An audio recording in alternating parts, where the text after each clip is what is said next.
Jebem vam majku svima, počevši od Hansa Holciusa pa nadalje. Gospodine Šešelj, molim vas da ustanete. Vama da ustanem, pa vi niste normalni. Vi ste belosvetski ološ, kako ja vama mogu da ustanem? Ja sam četnički vojvoda. Ovo kao korak nazad.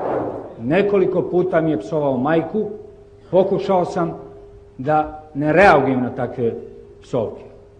Rekao sam mu, priznajem za ovom govornicom, budalo jedna, izađi napolje, pridruži se svojim radikalima. Na to je on, izlazeći iz klupe, rekao, izađi u hodnik. Ne bi mi bio ni prvi, ni posljednji balija koga sam zaklao. Ja se izvinjam, gospodine predsjedniče, opomenite gospodina Šešelja koji mi je rekao da mogu da mu pušim. Sram vas bilo. Hteli su da udave tiho Ivana Ivanovića. Mi to nećemo dozvoliti. Ja se inače ne slažem sa onim njegovim spiskom u celosti.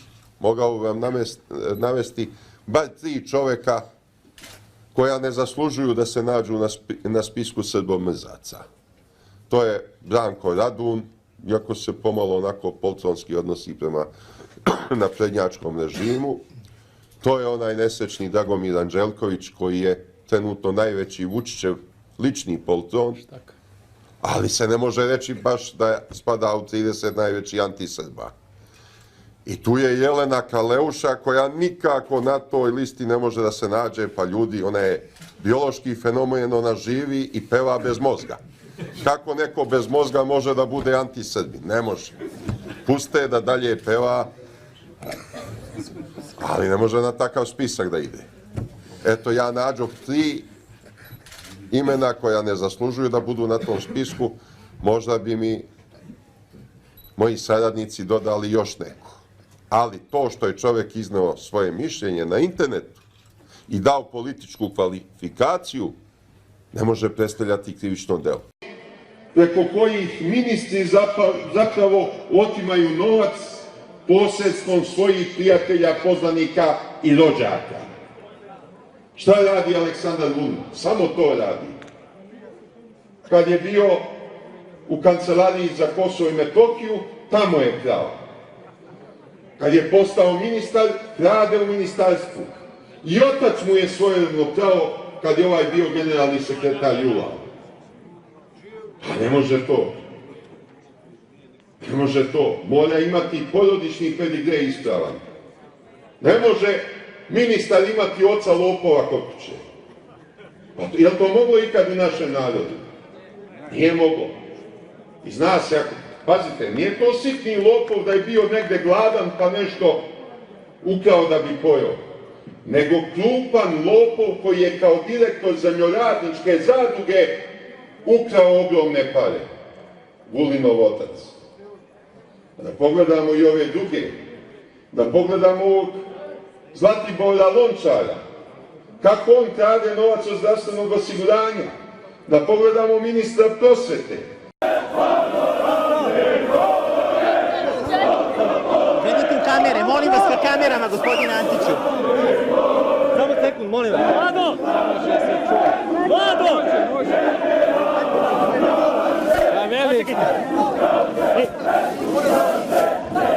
Vlado! Zovi ga, brate. Zovi ga. Vlado! Nam se čuje išta. Pa evo ga ovdje spusti, molim.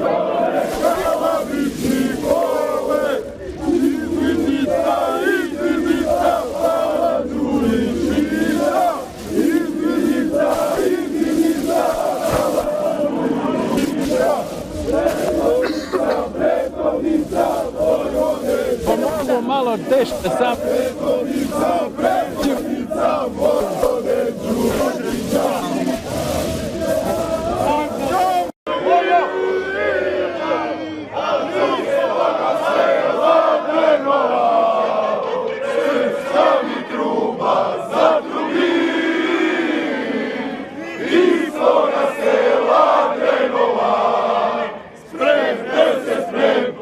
Četnici, sila će voda.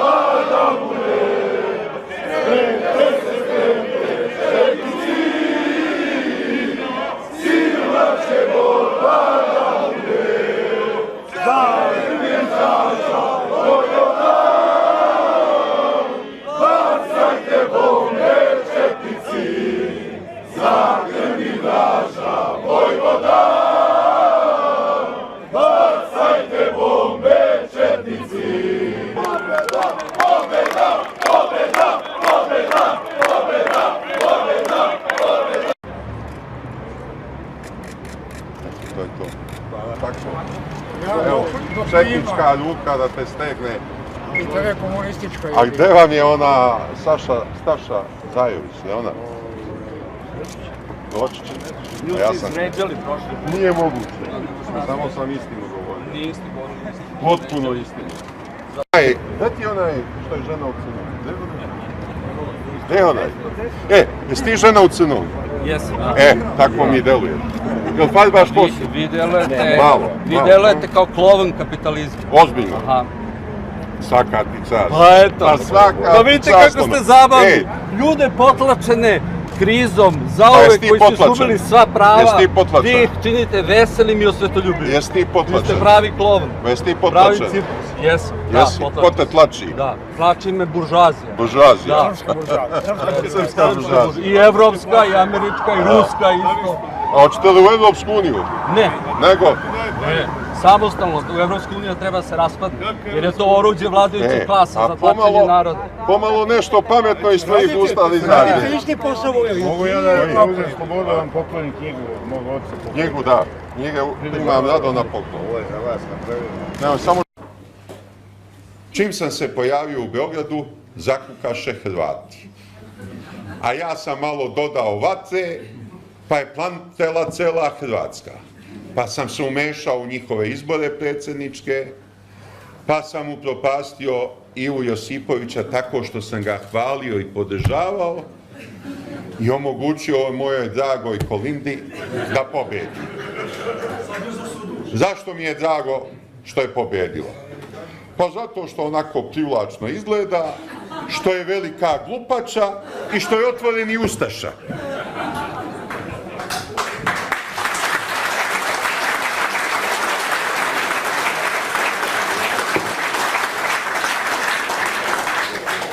I Kolinda Grobar-Kitarević je pravi reprezent hrvatskog naroda.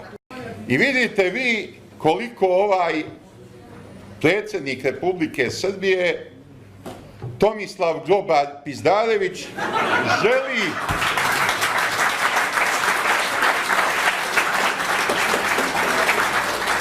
želi da ide u Zagreb u zvaničnu posjetu. I nisam mu dozvolio. Potpalio sam celu Hrvatsku neprekidno ponavljajući da će uskoro četnički vojvoda Tomislav Nikolić da ide u Zagreb i da izvrši smotru Hrvatske ustaške garde. I nikad ga neće pozvati u zvaničnu posjetu, ubeđen sam. Sastajat će se s njim negde u špajzu, negde usput, negde poluilegalno, ali da ide zvanično u Zagreb po svom državnom protokolu teško. Gospodine Šešelj, kako komentarišete izjave nove hrvatske predsjednice Kolinde Grabar vezano za Srbiju?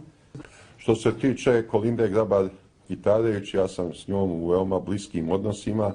Mi se dopisujemo i preko interneta, preko Twittera pre svega, i mi treba da realizujemo neke naše zajedničke planove. Ja vam ne bih potanko objašnjavao koji su ti naši planovi. To spada u našu strogu intimu. Kako ih nije sramota Voja? Koga? Pa njima je sad Vučić smanjio plate. Ako nas ne pusti da Tomi Nikoliću predamo diplome, Vučić će im smanjiti platu za još 10%. Ma nije meni što su policiji smanjili plate, nego i meni penziju smanjiti.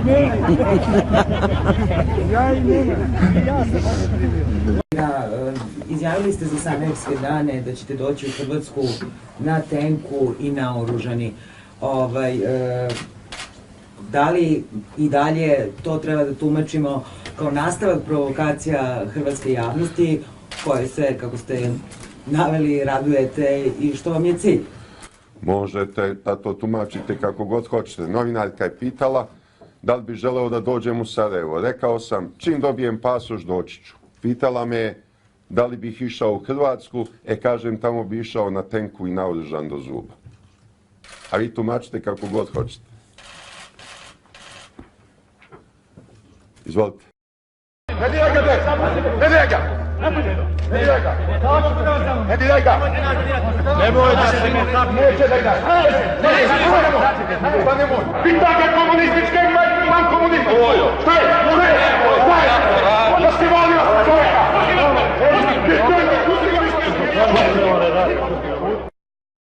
Misle oni da meni sude u Hagu. Ja ću suditi i Amerikancima i NATO paktu i Haškom tribunalu.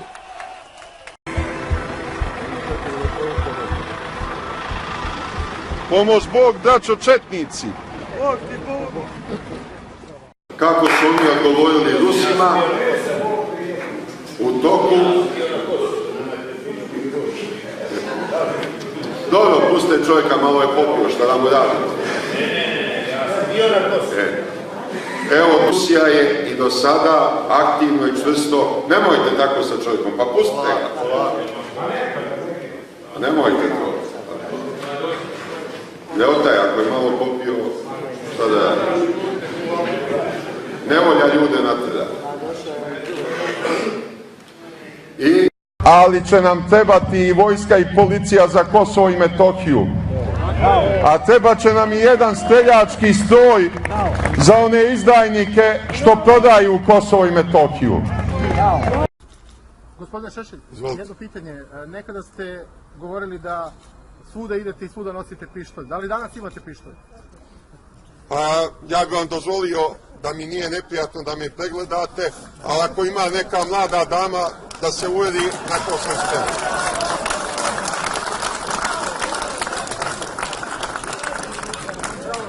Šta će meni pištolj kad sam ja još uvijek najjači?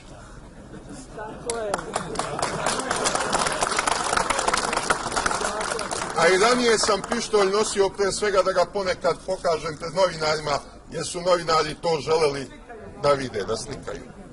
Da sam slučajno danas poneo, ja bih vam odmah pokazao, pošto nisam poneo, nažalost, ostaćete bez tih snimaka. Ali imate dozvolu za nošenje pištolja? Pa ja imam sve dozvole. Ja sam četnički vojvoda, meni je sve dozvoljeno.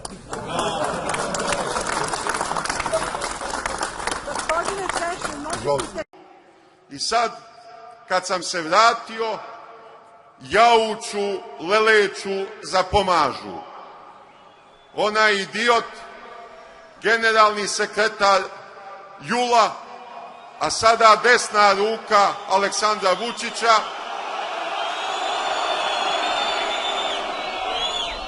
Aleksandar Vulin, kaže: poslali me Amerikanci iz Haga da destabilizujem Srbiju. Šta to znači? Srbija su on, Vučić i Tomislav Nikolić. Ako njih destabilizujem, destabilizujem Srbiju. I to što sam ja opet u Beogradu, to je neko neprirodno stanje. Najprirodnije stanje kad sam ja u Hagu, a Vulin ministar. I oni kažu takvo čudovište u životu nisu videli. A ja odgovaram, takvi smo svi mi srpski četnici, pravi srpski četnici, a pogotovo prave četničke vojvode. Žena u crnom rekla da želi da je straža zaštiti od ratnog zločinca, on ju je izvređao. Ljudi moji, danas sam ugledao čudo neviđeno. Nisam mogao ni sanjati da je ona Staša Zjajević onako ružna. Prava veštica. Ko ono čudo rodi, koga dovede danas u Palatu pravde, ne mogu uopšte da shvatim. Zlo iz nje, iskonsko zlo iz nje izbija. A ja se čudim što ono čim se rodilo nisu odmah pridavili da ne zagađuje okolinu. Ne bi ja o Sašanju mogao oca. Gospodine Šešelj, da li možemo da... Čekaj, pričamo o stanu. To su činjenice. Da li možemo... Joj, od koga bati? Ne, vi ga smijete. Pa dobro, ja... Otac mi je mrtav. Jel to neki ustaški metod? Ja bi molio samo da ne bude da... ustaški neki metod. Otac mi je mrtav. Gospodine Šešelj... Tebi je žena kurva, pa šta? Pa dobro, ja zaista... Meni je otac mrtav, ubila ga je UDBA i šta hoće sada? Ja bi za sada molio Udba ga ubila. Gospodine Šešelj, gospodine Zbog toga što je Babiću, branio takve kao što si ti. da li možemo da se vratimo na konkretan Mene spor? takav kao što je vaš otac i kao što ste vi nikad nije branio. Pa ja zaista... Hoćeš da ga skloniti? Ja zaista ne znam... On ne može moga mrtvog oca spominjati. A molim gospodine Ja Babiću... neću, hoćete ga upristojiti ili neće? Hoćeš biti pristojan? Molim vas samo da se smirite... Ne možete isprovocirati u studiju bilo šta da uradite. Hoćeš biti pristojan? Ali za ovo ćete platiti skup. Neću nikom ništa platiti, nego budi pristojan. Ja tvojeg roditelja ne spominjem, moj otac je. Ne možete da prekinete emisiju, moj otac je 41. otišao u Partizane. Bio na granici 45. koja je sada slovenačka granica. Oslobodio Beograd. Kako sam ništa normalno? Jeboti pas materi tebi njemu. I tebi. Molim vas, smirite se. U uredničku sobu u kojoj je sedeo advokat Barović ušao Vojislav Šešelj sa svojim telohraniteljem. Tom prilikom advokatu Baroviću nanete su teške telesne povrede. S obzirom da je advokat Nikola Barović, član Građanskog saveza Srbije, osumnjičen incidentu, govori portparol GSS-a Goran Latinović. Građanski savez Srbije zahteva sprovođenje istrage i kažnjavanje počinilaca sinoćnjeg prebijanja advokata Nikole Barovića, kaže portparol te stranke Goran Latinović. On je dodao da nema razloga za bilo kakav dijalog sa Vojislavom Šešeljem i pozvao sve čelnike političkih stranaka na izolaciju predsjednika Srpske radikalne stranke. Posle ovog incidenta Šešelj ne može biti predsjednik bilo koje opštine u Srbiji, kaže Latinović i dodaje da postoje uslovi za diskvalifikaciju Šešelja kao kandidata za predsjednika Srbije. Skupština Beograda raspravljaće na narednoj sednici o nasilju radikala u opštini Zemun, a povod za raspravu je sinoćni napad na advokatu Nikola Barovića u emisiji Teta Tet, rečeno je na današnjem zasedanju. Gospodin Nikola Barović proveo je prepodne kod lekara i zamolio nas je da njegovu izjavu snimimo tokom popodneva. Šta o incidentu kaže Vojislav Šešelj? Jedan od glavnih eksponenata tog ustaškog lobija, advokat Nikola Barović, je pokušao lažima, klevetama da ospori zakonitost odluka zemunske vlasti, međutim u tome nije uspeo i kada je BK televizija organizovala direktan televizijski duel u kome sam ga apsolutno pobedio. U sobu u kojoj je sedeo advokat Barović ušao Vojislav Šešelj sa svojim telohraniteljem. Tom prilikom advokatu Baroviću nanete su teške telesne povrede. Posle završetka emisije, to znaju ljudi iz studija, Šešelj je vikao nešto u samom studiju. On je zamolio voditelj da odemo prema prostorijama na nižim spratima gde su vaše kancelarije i kabineti, da bi se stvar slegla. Šešelj je dok smo izlazili, dok smo bili na hodniku, viknuo da sam ja sada mrtav čovjek, kaže ti si sada mrtav čovjek. Mrtav čovjeka sam više shvatio ovako kao infantiliju i kao odraz.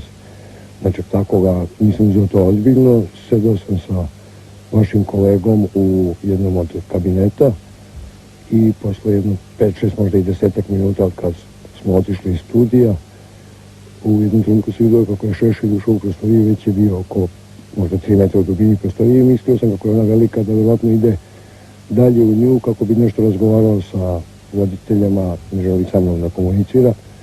Vidio sam da neko ulazi još sa njim, ali nisam obraćao pažnju. Taj čovjek me udario nogom u glavu sa leve strane i onda, kako je već bio sasvim iznad mene, sam sedao u ovom trosedu, udarao me pesnicama nekoliko puta, to je možda trajalo 3 ili 5 sekundi. Šešelj mu je rekao da je to dosta i da idu. Ovakva vrsta stvari nije, da kažem, privatna stvar u smislu pravosuđa. Ona je u nadležnosti javnih institucija. Već su sinoć bili i iz policije kod vas u studiju, bili su i kod lekara koji me je primio i oni to rade po službenoj dužnosti. Kad budu prikupili podatke, pretpostavljam da će po uobičajenom redosledu proslediti tužilaštvo. U organizaciji Građanskog saveza Srbije u Zemunu u toku je protest protiv fizičkog napada na advokata Nikolu Barovića na BK televiziji. Skupština Beograda raspravljat će na narednoj sednici o nasilju radikala u opštini Zemuna. Povod za raspravu je sinoćni napad na advokata Nikolu Barovića u emisiji Teta Tet, rečeno na današnjem zasedanju. Nezavisno udruženje novinara Srbije oštro osuđuje napad Vojislava Šešelja i, kako se navodi, njegovih jurišnih odreda na advokata Nikolu Barovića, ocenjujući da Srbiji preti nacizam. Što treba da učine radio i televizijske stanice koje u buduće budu zvale Šešelja da im bude gost?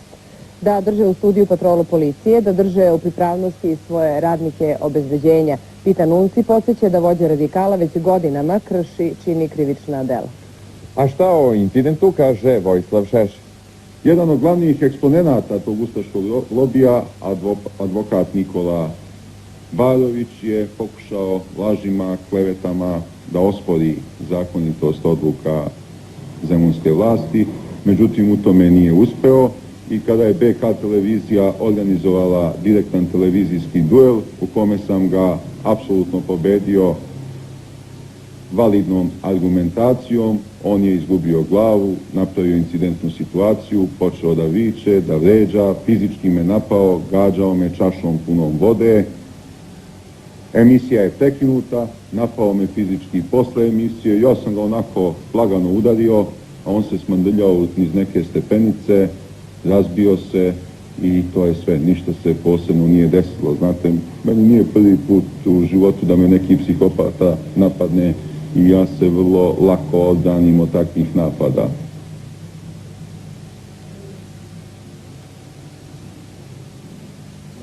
Kolegijum BK televizije sa žaljenjem konstatuje da se u sinoćnoj emisiji Tete Tet dogodio incident tokom razgovora u kome su učestvovali advokat Nikola Barović i predsjednik opštine Zemun Vojislav Šešelj. BK televizija dosledna svom uređivačkom konceptu da neguje civilizovan dijalog i omogući izražavanje različitih mišljenja, pozvala je Nikolu Barovića i Vojislava Šešelja da u direktnom razgovoru u prenosu uživo saopšte javnosti svoje stavove u slučaju stana porodice Barbalić iz Zemuna. Nažalost, naši gosti prekoračili su granice pristojnosti, zbog čega je voditelj emisije Tete Tet bio prinuđen da je prekine pre isteka predviđenog termina emitovanja. Verbalni sukob, započet u studiju, nastavljen iza kamera, pretvorio se u fizički obračun u kome je povređen advokat Nikola Barović. Predstavnici kolegijuma BK televizije posjetili su noćas gospodina Barovića uz izvinjenje zbog incidenta koji se desio u našoj kući, a koji ni na koji način nismo mogli da sprečimo. Kolegijum BK televizije. I predlog koji ovdje iskazujete je neozbiljan jer nema veze sa ljudskom logikom. Vi ste patriote svih ovih godina. Pa vi ne znate osnovne reči u srpskom jeziku. Zakonomerno je po vama isto što i normalno. Nije. A ako govorim, svedoče i o vašoj odgovornosti. Član vlade, savezni poslanik, slika se sa pištoljem u ruci. Koja je poruka? Koja je poruka u stvari nekom čoveku, sasvim običnom, mladom, koji treba da gleda neke svoje idole ili ljude koji postaju uvaženi državni predstavnici? Slikamo se sa pištoljima u rukama. A onda je poruka danas, tokom zasedanja ove skupštine, ja se ne plašim oružja. To što se vi plašite oružja, to su vaše frustracije i vaši strahovi. Molim vas lepo. Manimo se vi. Te Sadrževića, koga ste vi prozivali. Neka sačeka malo, voli Gaša da čeka. Gospodin Boris Tadić je očigledno dobro ispekao zanat psihologa, pošto je studirao nekih 10-20 godina koliko, pa je direktno sa studija uleteo u ministarsku fotelju. Ali sa logikom nema nikakve veze, to mu nije bolja strana. Kako ja mogu da se slikam sa mitraljezom kad za mitraljez nemam dozvolu za nošenje? Za pištolj sam imao, ako imam dozvolu za nošenje pištolja, slikaću se lepo na svakom mestu gde se pištolj sme nositi. A vi, koji mi zamerate što nosim pištolj i što se branim kad me drugi napadnu, nikad prvi nikoga nisam napao, samo kad me ljulja napadne, ja potegnem pištolj. Vi ste na vlast došli sa automatskim puškama. Sa automatskim puškama ste oteli Narodnu banku, Saveznu upravu carina, poslovne banke, javna preduzeća i tako dalje. Vi ste se oružjem služili. Kako imate obraza? Nemate obraza, nemate časti, nemate morala, nikako. Vi ste oružjem progonili ljude po Beogradu. Ja sam kao potpredsjednik vlade odgovoran što su u vreme moga mandata ubijani mnogi ljudi, a policija nije uspela da pronađe ubice. Ali ta ubistva se nastavljaju kad ste vi preuzeli vlast. I sad se ubije po 3 čoveka odjednom i ne možete da nađete ubice. Ja sam našao, ako ništa, da je Skole Uskoković umešan u Arkanovo ubistvo, pa ga ubiše pre nego što je uhapšen. Pa sam obelodanio da je Andrija Drašković, prvi sam obelodanio umešan u Arkanovo ubistvo. Ja koliko sam mogao, ja sam odmah saopštavao javnosti. I sad sam saopštio da je najveću kriminalnu bandu formirao ministar pravde Srbije Vladan Batić i da je zadatak te bande da pohapsi najistaknutije ljude optužene pred Haškim tribunalom za ucenu koju su raspisali Amerikanci. To sam javno obelodanio. Čak imena tih ljudi naveo. Gospodin Šešelj, nemate reći. Ja kažem, ja ne krijem. Vi krijete kriminalce u vašim redovima. I Vladana Batića, upao je s oružjem u Galeniku. Upao je s oružjem i sa ovim svojim Savičevićem u Zastavima hladu. Gospodine Šešelj, vreme vam je odavno isteklo. Je li vam ovdje onaj nemate reći. Arsenijević Maki hvalio se da je upao sa bocama punim benzina u Saveznu skupštinu, da je spalio zgradu Saveznu? Nemate reći, gospodin Šešelj. Zbog to niste hapsili. Takav ste vi čovjek, Borise Tadić. Ajde, izvolite, gospodin Šešelj. Čovjek bez morala, bez časti, bez odnosa. Dobro, gospodin Šešelj, isključujem vas posle. Ključna su pitanja. Da li je Tomislav Nikolić uopšte platio taj stan? Ako ga je platio, kojim novcem? Odakle mu taj novac? Kad pre toga ništa nije imao kez za šta da ga ujede. Koliko je koštalo opremanje tog stana? Pošto je sam tvrdio da će Pločice lično da postavlja, iz kojih sredstava je to opremanje obavio i tako dalje. Kad je već bio opterećen kreditom od 200.000 evra. Zašto se ne slaže njegova izjava medijima sa stvarnim stanjem stvari? Koliko je skočila kupoprodajna cena? Koliko je do sada otplatio kredita od onih navedenih 200.000 evra i po banci? I kako je to mogao od zvanično prijavljene plate od 130.000 dinara? Dakle, od nešto više od 1.000 evra mesečno. Pored toga, mi postavljamo pitanje, imamo i aneks tog ugovora koji je nekome to interesantno, to je aneks 2 ugovora. Ako neko želi uvid da ostvari, to može posle konferencije. Ja ću ovdje ostaviti na raspolaganje kod našeg predstavnika za medije Miljana. Ako možete da se uverite posle konferencije o tome. Kako je on to sve izveo? Na koji volšebni način? A uz to još zida čardak ni na nebu ni na zemlji u Bajčetini, zida 3 kuće u zabranjenom pojasu Save na Novom Beogradu i zida crkvu Pokajnicu u Bajčetini. Kako sve to može? Kako takav čovjek može biti predsjednik Republike i kako je moguća uopšte bilo kakva borba protiv kriminala u Srbiji kad je takav lopov na čelu države? Je što želim preko vas da uputim odgovor zvaničnoj Hrvatskoj. Hrvatski državni funkcioneri već mesecima me napadaju, ali ispostavilo se da njima ne vrijedi odgovarati, jer oni svi kao da su udareni topuzom u glavu. I Kolinda Grobar-Kitarević, i Dragan Milanović, i Vesna Pusić, i ostali. Zato sam, može li bez te galame, zato sam danas došao da pred svima vama uputim mnogo razumljiviju poruku Hrvatskoj ustaškoj državi. Danas ću pred vama spaliti hrvatsku ustašku zastavu.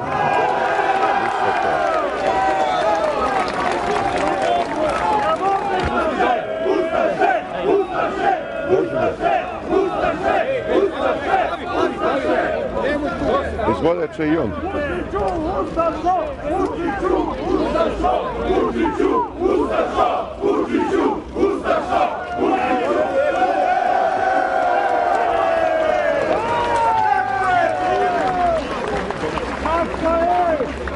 Evo, uzite to.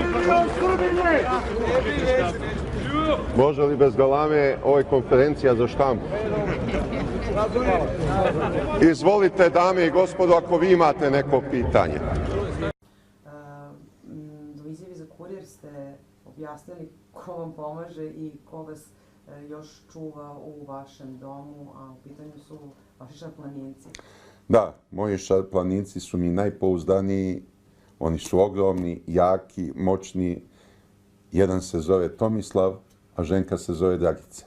A zašto ste im dali imena Tomislav i Dragica, budući da se zna kako je vaš odnos sa Tomislavom Nikolićem? Pa zna se, ali moram vas uveriti da su moji šatlaninci Tomislav i Dragica mnogo inteligentniji i obrazovaniji od Tomislava Nikolića i Dragice Nikolić. Dakle, ako je neko trebao da bude protektor Evropske akademije nauka i umetnosti, onda su to trebali da budu moji šatlaninci, a ne Tomislav Nikolić od Bajčetina. A ne smeta vam da svaki dan pominjete njihova imena kada zovete pse koji su vam dragi? Pa da. Jesam ja nekad rekao da mi nisu dragi Toma i Dragica? Ne, oni toliko uveseljavaju i mene i celi narod da je to neverovatno. Svaki dan čujete neku glupost zbog koje se morate nasmejati.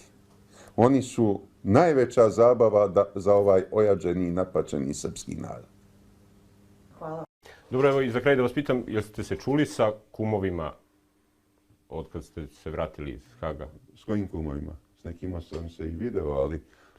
Mislim na Nikolića, Vučića, Draškovića. Ako mislite na Tomislava Nikolića, Vuka Draškovića, Aleksandra Vučića, nikakav kontakt nisam imao, niti imam namjeru da se s njima seče. Čini mi se da je... Osim kad im se bude sudilo u Palati pravde za veleizdaju. Šta biste im rekli kad bi vas zvali? Kad bi vas sad zvao Tomislav Nikolić, šta biste mu rekli? Pa, zaterao bi ga u majčinu, verovatno. Gospodine Šešelj, hvala puno što ste bili gost emisije Slobodna. Imate li još neko pitanje? Nemamo moj više. Da čujem. Ja se biljala što moram da... Ajde. Šta ova groba hoće? Kolinda? Šta ona prosto? A znate šta ona od mene očekuje? Meni moja žena kaže, pa ti nisi ništa u stanju. Ja kažem, ja verujem da jesam, samo da odem.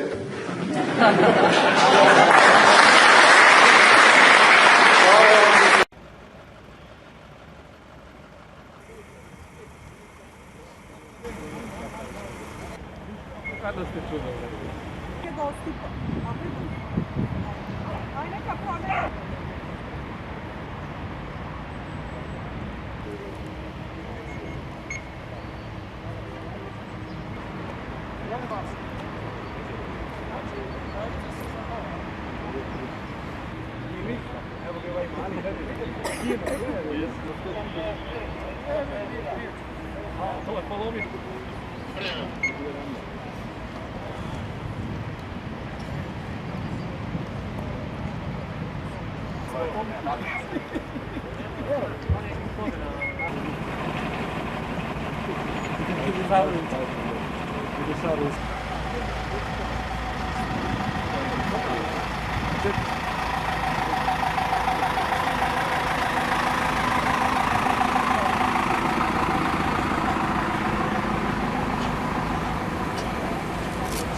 Univerziteta Srbije ovlastila da budem danas rektor promotor koji će Tomislavu Nikoliću, predsjedniku Republike Srbije, dodeliti 10 novih fakultetskih diploma. I to diplomu mastera ekonomije, a nijedan ispit nije polagao. Zato mu mi umesto te nezaslužene danas dodeljujemo 10 itekako zasluženih diploma. Tomislav Nikolić dobija diplomu Izdajničkog fakulteta. Od danas Tomislav Nikolić je i nosilac diplome Lopovskog fakulteta. Neće valjda policija danas već da ga hapsi zbog lopovluka. Tomislavu Nikoliću dodeljujem diplomu Podaničkog fakulteta. Tomislav Nikolić je ozbiljnim ispitima koje je zaista polagao stekao diplomu Prevarantskog fakulteta. Takođe, Tomislav Nikolić danas dobija diplomu Instituta tajkunskih jataka. Velika mi je čast i zadovoljstvo da Tomislavu Nikoliću danas dodelim diplomu Fakulteta Dragice Nikolić. Tomislav Nikolić je takođe itekako zaslužio diplomu Pokvarenjačkog fakulteta. I još, nemojte neko da kaže da su ove diplome nezaslužene. Ove diplome se ne mogu nigde osporavati. Iza svih ovih diploma stoje vrlo ozbiljno položeni ispiti. Tu je i diploma Hohštaplerskog fakulteta za Tomislava Nikolića.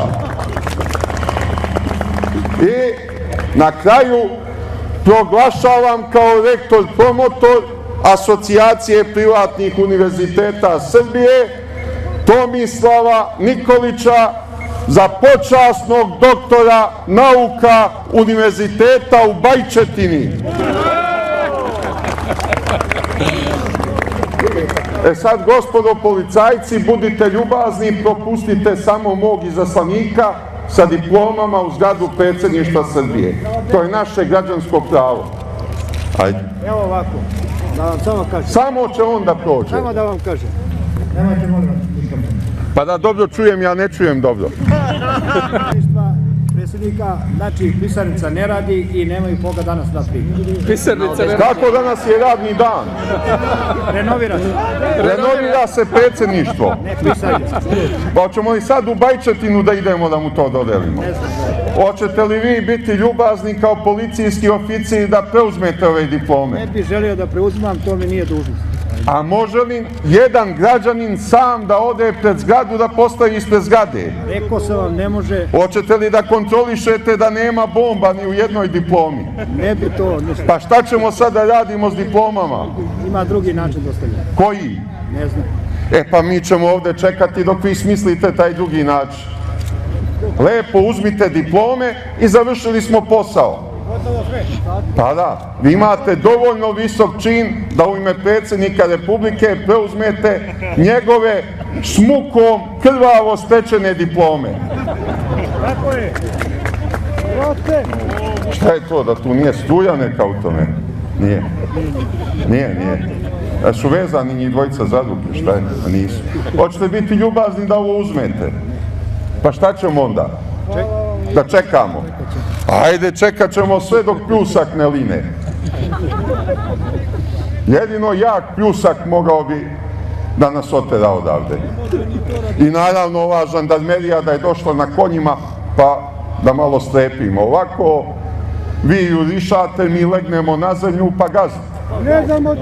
Takav je režim koji gazi sve oko sebe. Ako ovaj režim gazi penzionere, što ne bi gazio i nas srpske radikale? Brate! Bojo! Dokad će renovirati pisarnicu? Renovira se braćo i sestre, zgrada predsjedništva Srbije i nema pristupa da ne bi nekome pala cigla na glavu. Izgleda Tomislav Nikolić doziđuje nove spratove. Uselio je Dragicu Nikolić i njenu fondaciju, ali nema dovoljno prostora za celu rodbinu. I sad se doziđuje zgrada predsjedništva. To će biti najviša zgrada u centru Beograda. Veća od Beograđanke. Je li tako? Sam u pravu? Evo, policija potvrđuje da sam u pravu. Policija uvijek sve zna pre nas. Ozna sve dozna, to je stara srpska narodna poslovica. Kako ih nije sramota, Voja? Koga? Pa njima je sad Vučić smanjio plate. Ako nas ne pusti da Tomi Nikoliću predamo diplome, Vučić će im smanjiti platu za još 10%. Ma nije meni što su policiji smanjili plate, nego i meni penziju smanjiš. Ja i mene. Ja se glasali su za spasitelja. Ma nisu glasali. Ma to su glasovi falsifikovani. Ali sad šta je tu je? Čudno da za kuma nema prostora. Evo, mi još čekamo da nekome iz protokola, je li radi danas služba protokola u predsjedništvu? Možda radi Dragica. Gde mu je ona Stanislava Pak? Mogla bi ona to da primi. Peče gibelicu. Oliver Antić je li tu? Jeste ga vidjeli, niste? Koga on još ima tamo? Peđa Trgomen da nije ovaj. Peđa Trgomen. Peđa Trgomen iz Kraljeva. Predrag Mikić. Da, poznat kao. Njemu je ovaj Fratini i onaj sve izdajnici neprijatelji Srbije. Bombarderi. Dobro, mi ćemo još malo da čekamo, ne bi li se pojavio lično Tomislav Nikolić, a onda ćemo ostaviti Nemanju Šarovića ovde sa diplomama pred policijom, pa ili će mu uzeti ove diplome ili će ga uhapsiti. Ja ne znam treću varijantu koja je moguća. A mi ćemo krenuti pre nego što policija počne da hapsi. Čujem, žandarmerija i na konjima sad ide.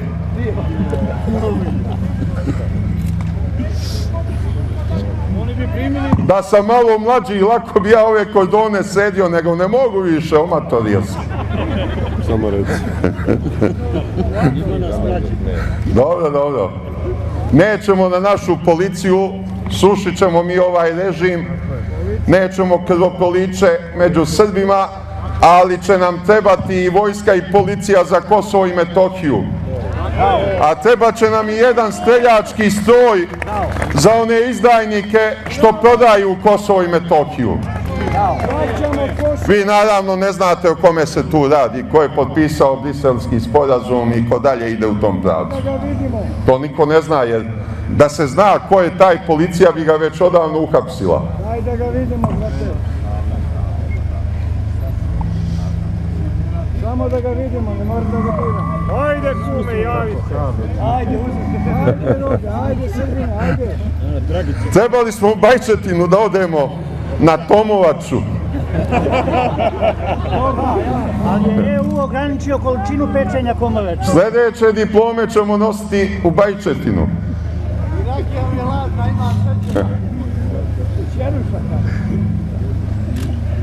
Dobro, ti sad ostani još malo ovdje. Dobro, braćo i sestre, hvala vam što ste se danas okupili. Ja cenim to što ste vi došli da odate počast predsjedniku Republike Tomislavu Nikoliću. Vi predstavljate srećne građane Srbije, čiji je predsjednik stekao napokon legalno i regularno ne samo jednu, nego 10 fakultetskih diploma. Znači, više niko nema razloga da mu osporava visoku stručnu spremu. On je stekao i doktorat nauka, istina, univerziteta iz Bajčetine, ali to je jedan od najuglednijih univerziteta u Srbiji. Hvala vam još jednom što ste došli, a ostavimo sad Nemanju Šarovića, on će naći zajednički jezik s policijom. Ili će ga policija propustiti, ili će on naglo poplaviti. Doviđenja.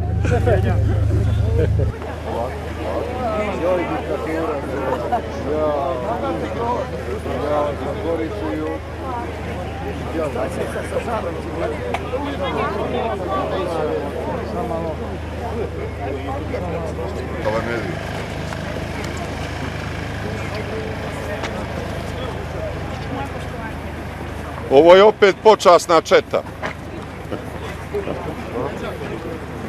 Ima li žandarmerija konjicu sada? Ovo su postrojeni, u vašu čast. Pa znam. Pomoz Bog, braćo četnici. Bog ti Bog. Lepo se smeškaju. Pravi četnici, iskreni. Škole, svaki od njih ima to.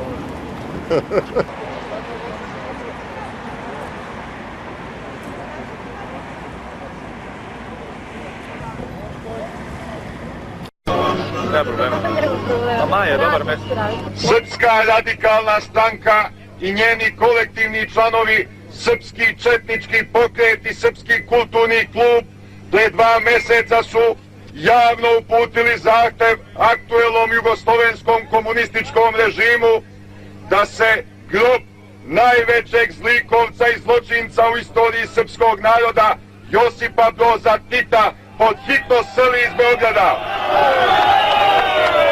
Pokrenuta je inicijativa u Hrvatskom saboru da se posmrtni ostaci zlikovca i zločinca sele iz Beograda za Kumrovec. Mi ćemo zato pokazati još malo strpljenja. Nećemo im čvrst rok ostavljati, ali ih upozoravamo da naše strpljenje nije beskrajno. Mi nećemo srpske mladiće voditi da jurišaju na policiju i na srpske mladiće u vojničkim uniformama kojim su okružili zlikovca i zločinca Josipa Broza Tita. Tomislavom Nikolićem. Pa zna se, ali moram vas uveriti da su moji šatlaninci Tomislav i Dragica mnogo inteligentniji i obrazovaniji od Tomislava Nikolića i Dragice Nikolić. Dakle, ako je neko trebao da bude protektor Evropske akademije nauka i umetnosti, onda su to trebali da budu moji šatlaninci, a ne Tomislav Nikolić od Bajčetina. A ne smeta vam da svaki dan pominjete njihova imena kada zovete pse koji su vam dragi? Pa da. Jesam ja nekad rekao da mi nisu dragi Toma i Dragica? Ne, oni toliko uveseljavaju mene i celi narod da je to neverovatno. Svaki dan čujete neku glupost zbog koje se morate nasmejati. Oni su najveća zabava za ovaj ojađeni i napačeni srpski narod. Hvala. Dobro, evo i za kraj da vas pitam, jeste se čuli sa kumovima od kad ste se vratili iz Haga? S kojim kumovima? S nekima sam se i video, ali... Mislim na Nikolića, Vučića, Draškovića. Ako mislite na Tomislava Nikolića, Vuka Draškovića, Aleksandra Vučića, nikakav kontakt nisam imao, niti imamo namjeru da se s njima seče. Čini mi se da je... Osim kad im se bude sudilo u Palati pravde za velizdaju. Šta biste im rekli kad bi vas zvali? Kad bi vas sad zvao Tomislav Nikolić, šta biste mu rekli? Pa, zaterao bi ga u majčinu, vjerovatno. Gospodine Šešelj, hvala puno što ste bili gost emisije Slobodna. Imate li još neko pitanje? Nemamo više. Da čujem. Ja si Biljana što spore da... Ajde. Šta ova groba hoće? Kolinda? Šta ona prosto? Znate šta ona od mene očekuje? Meni moja žena kaže, pa ti nisi ništa u stanju. Ja kažem, ja verujem da jesam, samo da odem.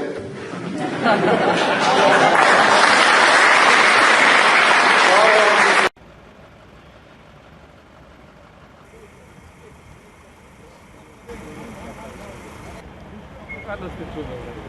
Je dostupan. Aj nekako, ne.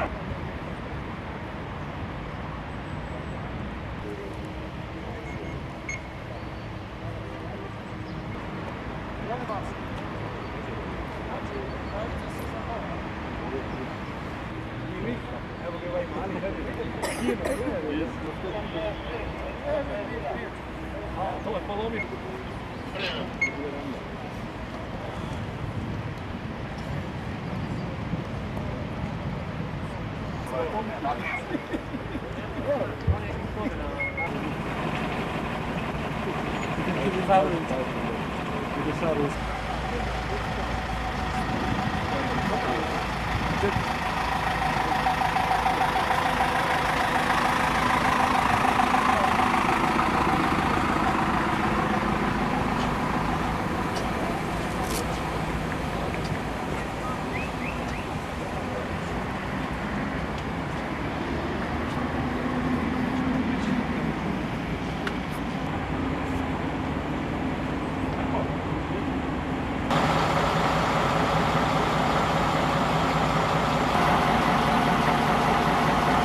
Univerziteta Srbije ovlastila da budem danas rektor promotor koji će Tomislavu Nikoliću, predsjedniku Republike Srbije, dodeliti 10 novih fakultetskih diploma.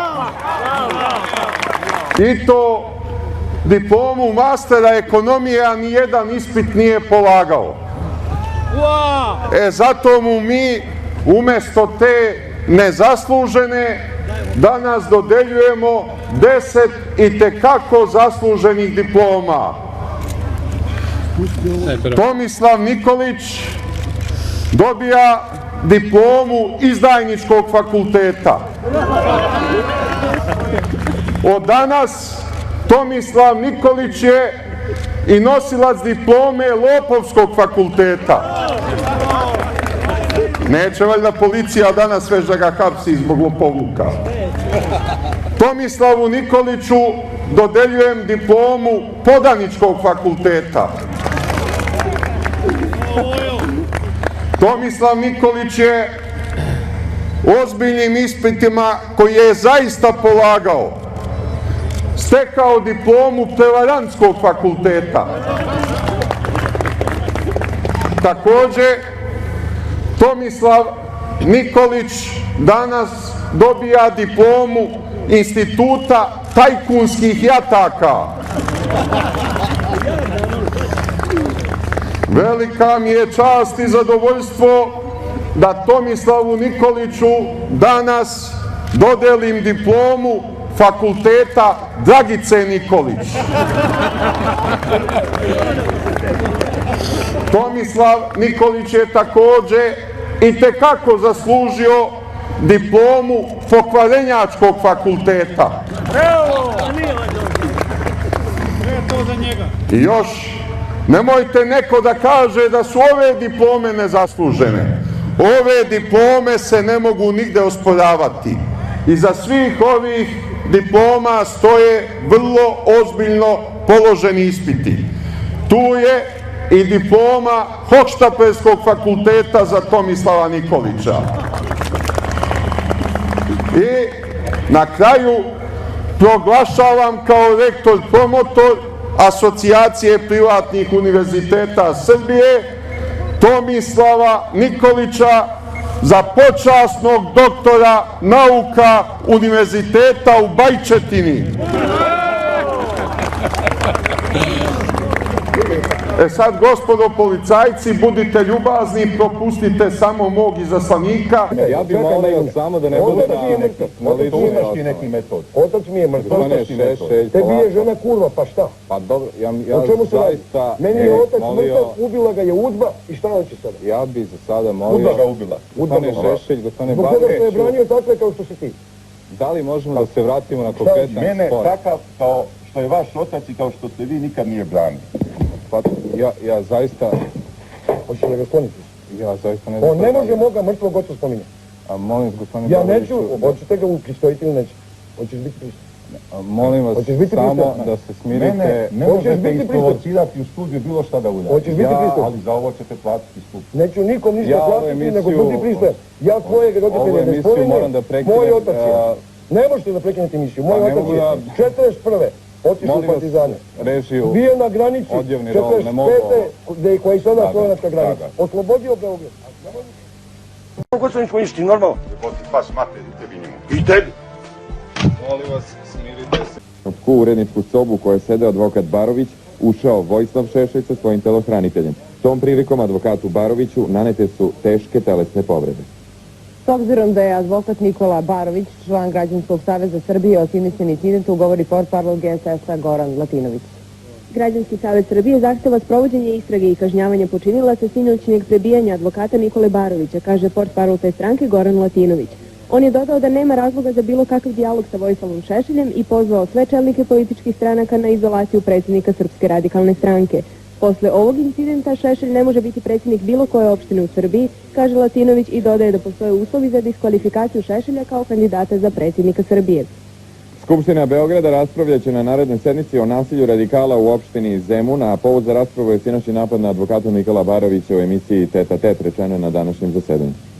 Gospodin Nikola Barović proveo je prepodne kod lekara i zamolio nas je da njegovu izjavu snimimo tokom popodneva. Šta o incidentu kaže Vojislav Šešelj? Jedan od glavnih eksponenata tog ustaškog lobija, advokat Nikola Barović, je pokušao lažima, klevetama da ospori zakonitost odluka zemunske vlasti, međutim u tome nije uspeo i kada je BK televizija organizovala direktan televizijski duel u kome sam ga apsolutno pobedio. U sobu u kojoj je sedeo advokat Barović ušao Vojislav Šešelj sa svojim telohraniteljem. Tom prilikom advokatu Baroviću nanete su teške telesne povrede. Posle završetka emisije, to znaju ljudi iz studija, Šešelj je vikao nešto u samom studiju. On je zamolio voditelj da odemo prema prostorijama na nižim spratima gde su vaše kancelarije i kabineti, da bi se stvar slegla. Šešelj je dok smo izlazili, dok smo bili na hodniku, viknuo da sam ja sada mrtav čovjek, kaže ti si sada mrtav čovjek. A mrtav čovjeka sam više shvatio ovako kao infantiliju i kao odraz. Znači, tako ga nisam uzeo to ozbiljno. Sedao sam sa vašim kolegom u jednom od kabineta i posle jedno 5-6, možda i 10 minuta od kad smo otišli iz studija, u jednom trenutku se vidio kako je Šešelj ušao u prostoriju, već je bio oko možda 3 metra u dubini prostorije i mislio sam kako je ona velika da verovatno ide dalje u nju kako bi nešto razgovarao sa voditeljama, ne želi sa mnom da komunicira. Vidio sam i da neko ulazi još sa njim, ali nisam obraćao pažnju. Taj čovjek me udario nogom u glavu sa leve strane i onda kako je već bio sasvim iznad mene, sam sedao u ovom trosedu, udarao me pesnicama nekoliko puta, to je možda trajalo 3 ili 5 sekundi. Šešelj mu je rekao da je to dosta i da idu. Ovakva vrsta stvari nije, da kažem, privatna stvar u smislu pravosuđa. Ona je u nadležnosti javnih institucija. Već su sinoć bili i iz policije kod vas u studiju, bili su i kod lekara koji me je primio i oni to rade po službenoj dužnosti. Kad budu prikupili podatke, pretpostavljam da će po uobičajenom redosledu proslediti tužilaštvo. U organizaciji Građanskog saveza Srbije u Zemunu u toku je protest protiv fizičkog napada na advokata Nikolu Barovića na BK televiziji. Skupština Beograda raspravljat će na narednoj sednici o nasilju radikala u opštini Zemuna. Povod za raspravu je sinoćni napad na advokata Nikolu Barovića u emisiji Teta Tet, rečeno na današnjem zasedanju.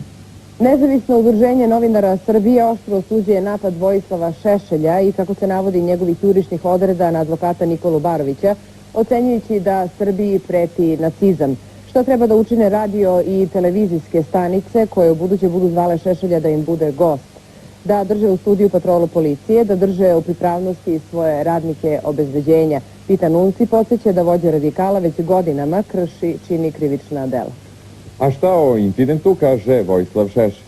Jedan od glavnih eksponenata tog ustaškog lobija, advokat Nikola Barović, je pokušao lažima, klevetama da ospori zakonitost odluka zemunske vlasti, međutim u tome nije uspeo i kada je BK televizija organizovala direktan televizijski duel u kome sam ga apsolutno pobedio validnom argumentacijom, on je izgubio glavu, napravio incidentnu situaciju, počeo da viče, da vređa, fizički me napao, gađao me čašom punom vode. Emisija je prekinuta, napao me fizički posle emisije, ja sam ga onako lagano udario, a on se smandrljao iz neke stepenice, razbio se i to je sve, ništa se posebno nije desilo. Znate, meni nije prvi put u životu da me neki psihopata napadne i ja se vrlo lako odbranim od takvih napada.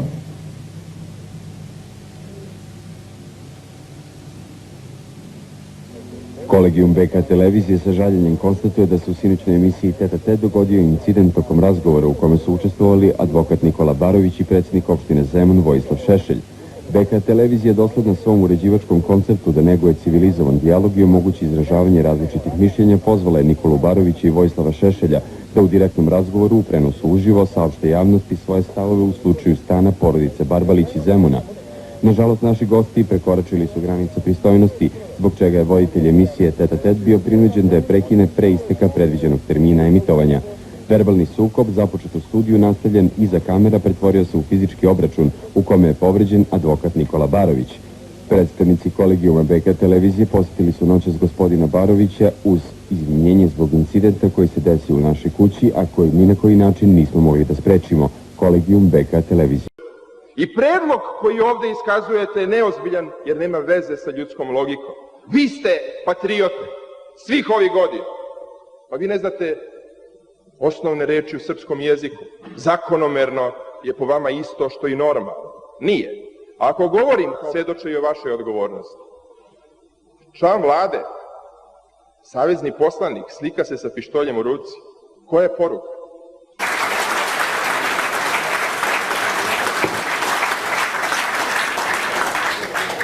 I Kolinda Grobar-Kitarević je pravi reprezent hrvatskog naroda. I vidite vi koliko ovaj predsjednik Republike Srbije, Tomislav Grobar-Pizdarević,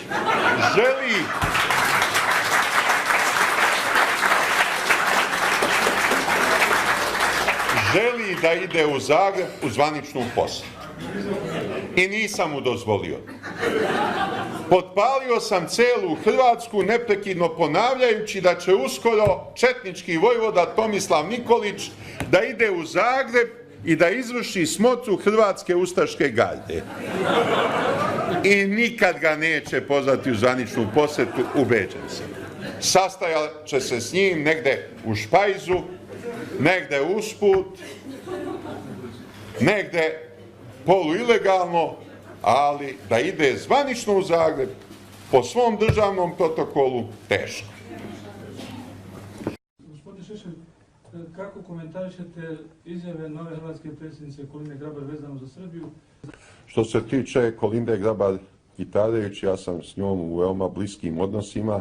Mi se dopisujemo i preko interneta, preko Twittera pre svega, i mi treba da realizujemo neke naše zajedničke planove. Ja vam ne bih potanko objašnjavao koji su ti naši planovi. To spada u našu strogu intimu.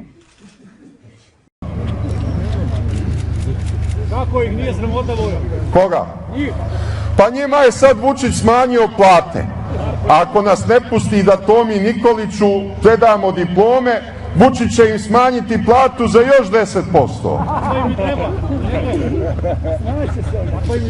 Ma nije meni što su policiji smanjili plate, nego i meni penziju smanjiti.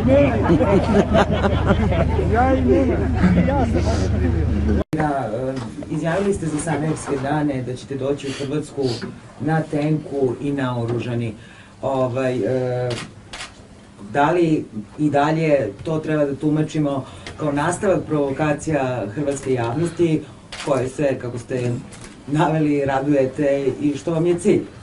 Možete da to tumačite kako god hoćete. Novinarka je pitala da li bi želeo da dođem u Sarajevo. Rekao sam, čim dobijem pasoš doći ću. Pitala me da li bih išao u Hrvatsku, kažem tamo bi išao na tenku i naoružan do zuba. A vi tumačite kako god hoćete. Izvolite. Ne diraj ga, ne diraj ga! Ne diraj ga! Ne diraj ga! Nemoj da se neće da ga! Pa nemoj! Pita ga komunističke man komunizma! Šta je? Šta je? Da si valio čovjeka!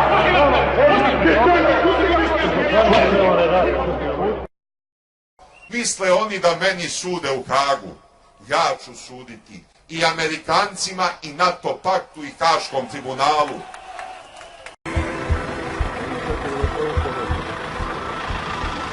Pomoz Bog, braćo četnici! Kako su oni odgovorili Rusima u toku... Dobro, puste čovjeka, malo je popio, šta nam radimo? Evo, Rusija je i do sada aktivno i čvrsto... Nemojte tako sa čovjekom, pa pustite ga. Nemojte to. Leotaj, ako je malo popio, šta da radi?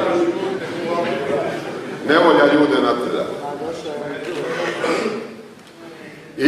Ali će nam trebati i vojska i policija za Kosovo i Metohiju. A treba će nam i jedan streljački stroj za one izdajnike što prodaju Kosovo i Metohiju. Gospodine Šešelj, jedno pitanje. Nekada ste govorili da svuda idete i svuda nosite pištolj. Da li danas imate pištolj? Pa ja bih vam dozvolio da mi nije neprijatno da me pregledate, ali ako ima neka mlada dama da se uvedi, na to sam spreman.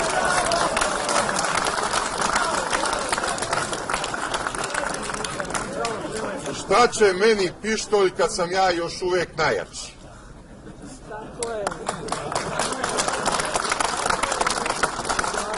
A i ranije sam pištolj nosio pre svega da ga ponekad pokažem pred novinarima, jer su novinari to želeli da vide, da slikaju. Da sam slučajno danas poneo, ja bih vam odmah pokazao, pošto nisam poneo, nažalost, ostaćete bez tih snimaka. Ali imate dozvolu za nošenje pištolja?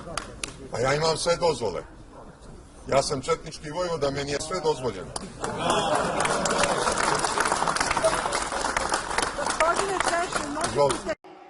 I sad, kad sam se vratio, jauču, leleću, zapomažu. Onaj idiot, generalni sekretar Jula, a sada desna ruka Aleksandra Vučića,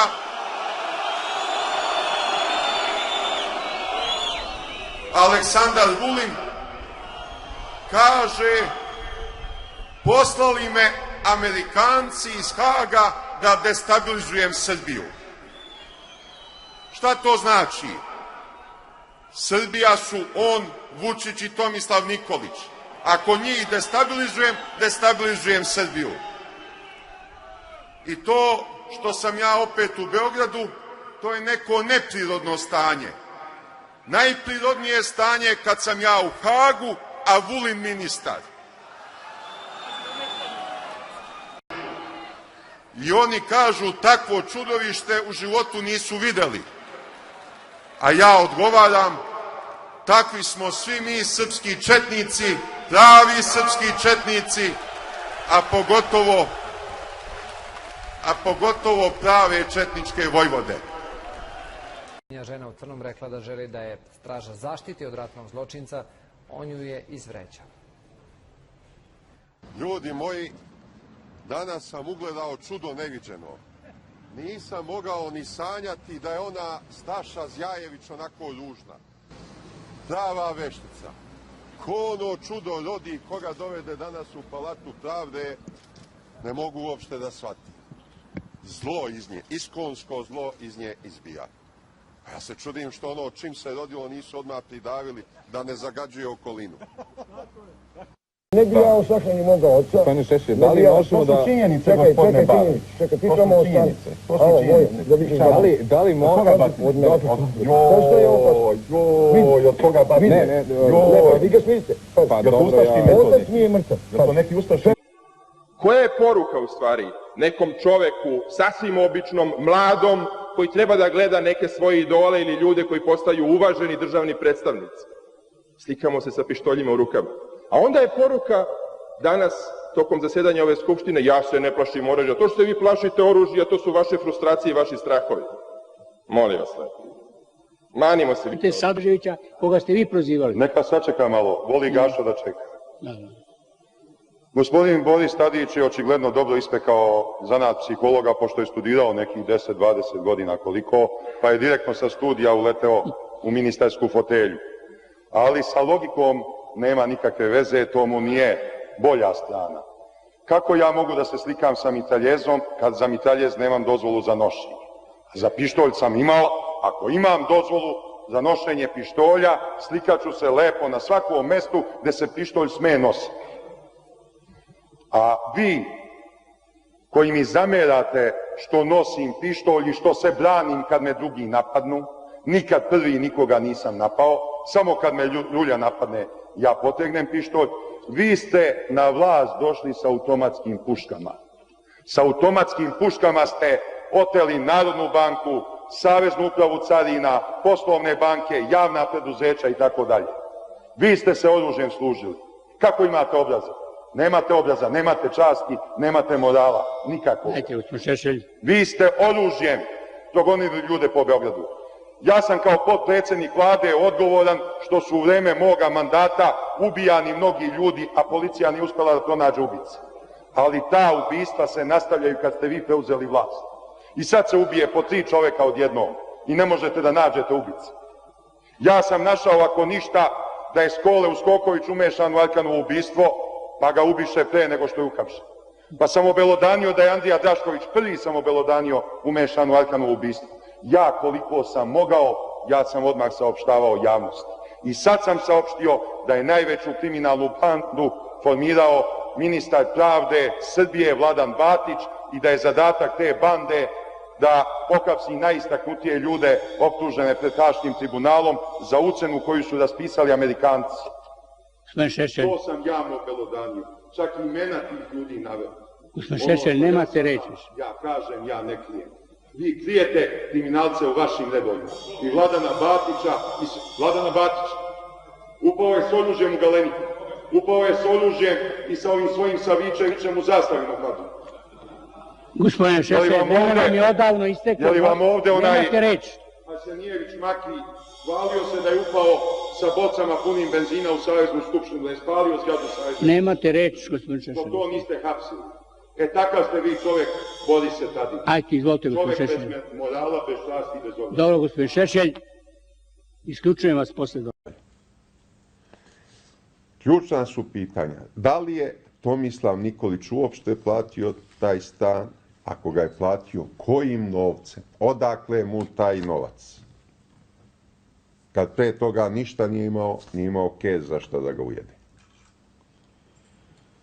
Koliko je koštalo opremanje tog stana? Pošto je sam tvrdio da će Pločice lično da postavlja, iz kojih sredstava je to opremanje obavio i tako dalje. Kad je već bio opterećen kreditom od 200.000 evra. Zašto se ne slaže njegova izjava medijima sa stvarnim stanjem stvari? Koliko je skočila kupoprodajna cena? Koliko je do sada otplatio kredita od onih navedenih 200.000 evra i po banci? I kako je to mogao od zvanično prijavljene plate o 130.000 dinara? Dakle, od nešto više od 1000 evra mesečno. Pored toga, mi postavljamo pitanje, imamo i aneks tog ugovora koji je nekome to interesantno, to je aneks 2 ugovora. Ako neko želi uvid da ostvari, to može posle konferencije. Ja ću ovdje ostaviti na raspolaganje kod našeg predstavnika za medije Miljana. Ako možete da se uverite posle konferencije o tome. Kako je on to sve izveo? Na koji volšebni način? A uz to još zida čardak ni na nebu ni na zemlji u Bajčetini, zida 3 kuće u zabranjenom pojasu Save na Novom Beogradu i zida crkvu Pokajnicu u Bajčetini. Kako sve to može? Kako takav čovjek može biti predsjednik Republike i kako je moguća uopšte bilo kakva borba protiv kriminala u Srbiji kad je takav lopov na čelu države? Je što želim preko vas da uputim odgovor zvaničnoj Hrvatskoj. Hrvatski državni funkcioneri već mesecima me napadaju, ali ispostavilo se da njima ne vrijedi odgovarati, jer oni svi kao da su udareni topuzom u glavu.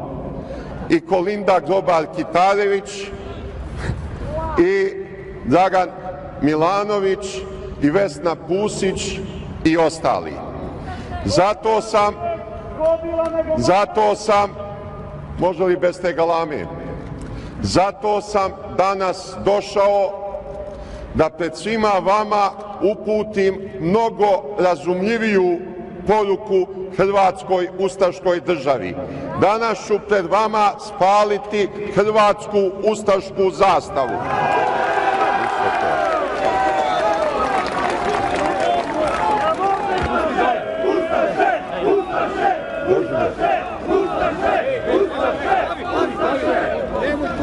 Izvoleće i on.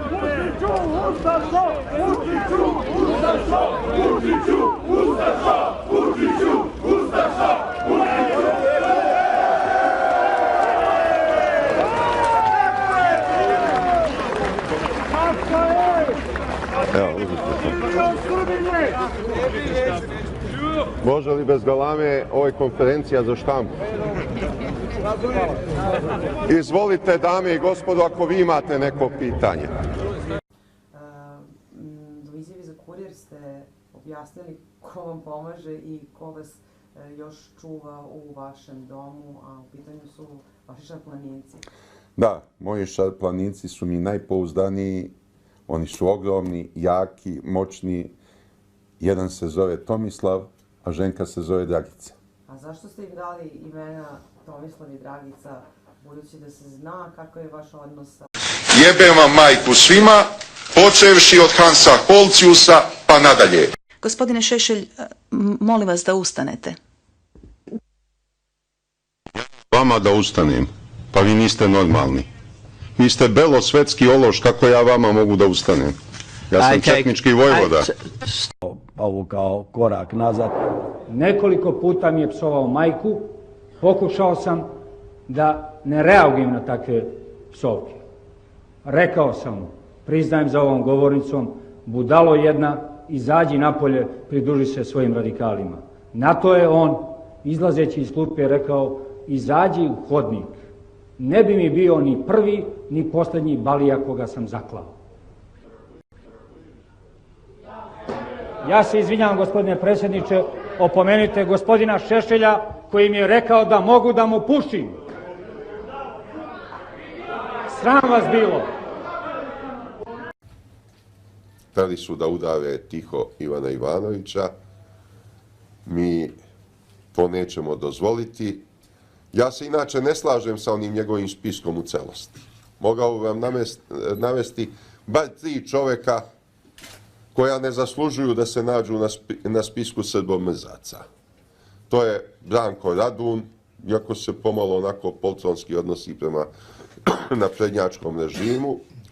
To je onaj nesrećni Dragomir Anđelković koji je trenutno najveći Vučićev lični poltron, ali se ne može reći baš da spada u 30 najvećih antisrba. I tu je Jelena Kaleuša koja nikako na toj listi ne može da se nađe, pa ljudi, ona je biološki fenomen, ona živi i peva bez mozga. Kako neko bez mozga može da bude antisrbin? Ne može. Puste da dalje peva, ali ne može na takav spisak da ide. Eto, ja nađoh 3 imena koja ne zaslužuju da budu na tom spisku, možda bi mi moji saradnici dodali još neko. Ali to što je čovek izneo svoje mišljenje na internetu i dao političku kvalifikaciju, ne može predstavljati krivično delo. Preko kojih ministri zapravo otimaju novac posredstvom svojih prijatelja, poznanika i rođaka. Šta radi Aleksandar Vulin? Samo to radi. Kad je bio u kancelariji za Kosovo i Metohiju, tamo je krao. Kad je postao ministar, krade u ministarstvu. I otac mu je svojevremeno krao kad je ovaj bio generalni sekretar JUL-a. A ne može to. Ne može to. Mora imati porodični pedigre ispravan. Ne može ministar imati oca lopova kod kuće. Je li to moglo ikad u našem narodu? Nije moglo. I zna se, pazite, nije to sitni lopov da je bio negde gladan pa nešto ukrao da bi pojeo, nego krupan lopov koji je kao direktor zemljoradničke zadruge ukrao ogromne pare. Vulinov otac. Da pogledamo i ove druge. Da pogledamo ovog Zlatibora Lončara. Kako on krade novac od zdravstvenog osiguranja. Da pogledamo ministra prosvete. Gledajte u kamere, molim vas ka kamerama, gospodine Antiću. Samo sekund, molim vas. Vlado! Vlado!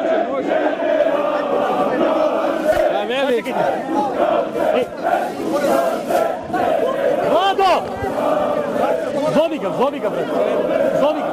Vlado! Nam se čuje išta. Pa evo da te spusti, molim.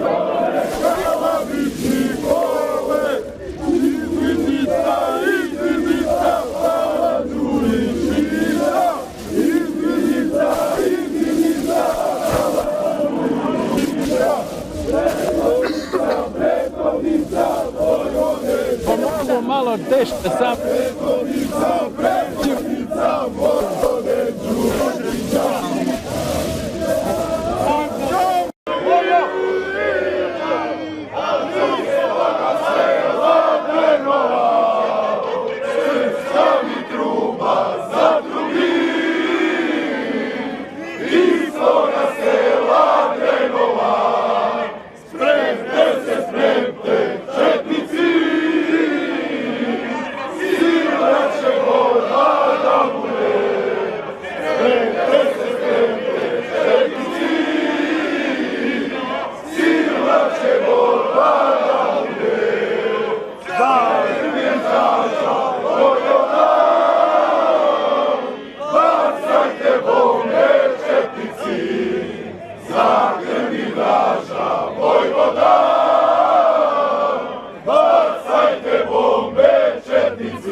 Četnička ruka da te stegne.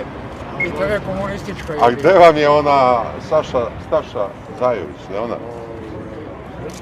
Dočić. Ljudi izređali prošle. Nije moguće. Samo sam istinu govorio. Nije istinu govorio. Potpuno istinu. Gde ti onaj što je žena u crnom? Gde je onaj?